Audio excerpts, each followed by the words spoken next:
Mark Harvey here, this is Real Life Group, and I want to bring to you the 4 biggest mistakes that you need to know about before going into your build project.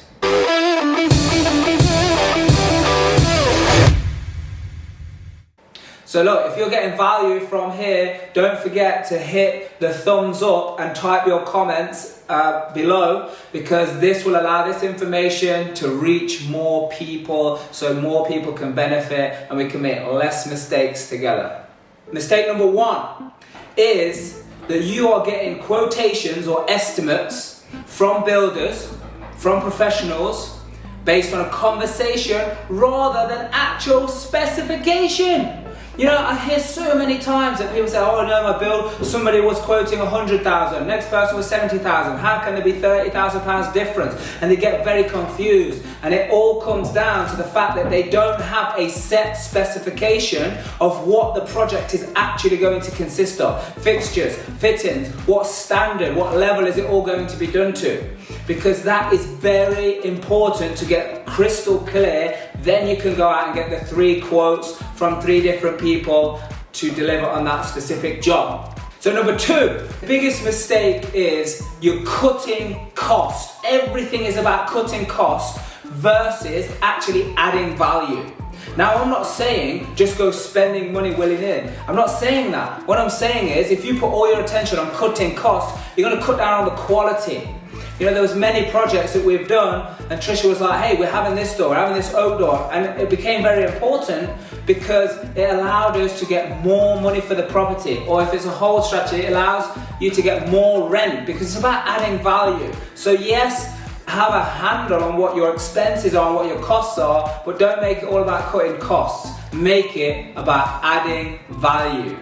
So number 3 is that you don't have an upfront agreement. An upfront agreement of how the work's going to be carried out, how you're going to communicate. And I tell you, here's the big one, is that you don't have any agreement up front of how to deal with something that comes up that didn't go to plan. You've got to have an agreement, because I tell you what, without that agreement, what happens is people start blaming, they start going into denial, they start complaining, they'll justify their situation, and they'll look to blame anyone and anything else. So you've got to have an upfront agreement with your builders for the project on how you're going to communicate each phase. When is it going to be checked off? How are you going to check it off? What determines it being checked off?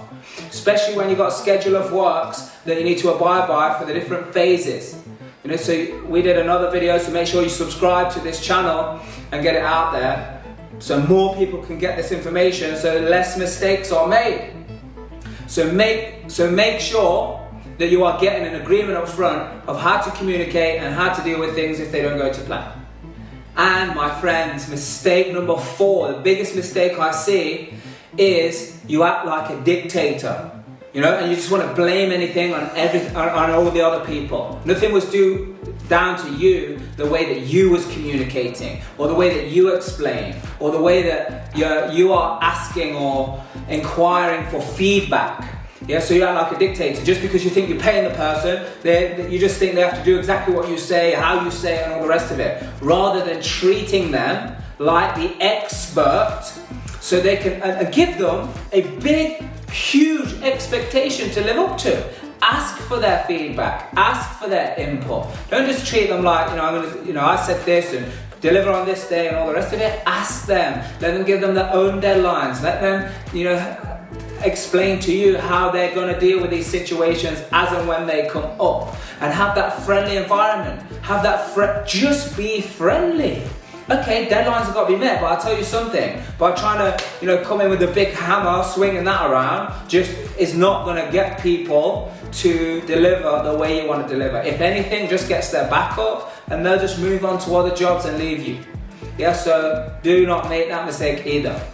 So I don't want you to make these 4 of the biggest mistakes that I see. So make sure you subscribe to this channel and give a thumbs up and make your comments. If you got any questions or you want another video on a particular subject, let us know, because if I don't know the answer, I'll find someone and we'll bring that answer for you.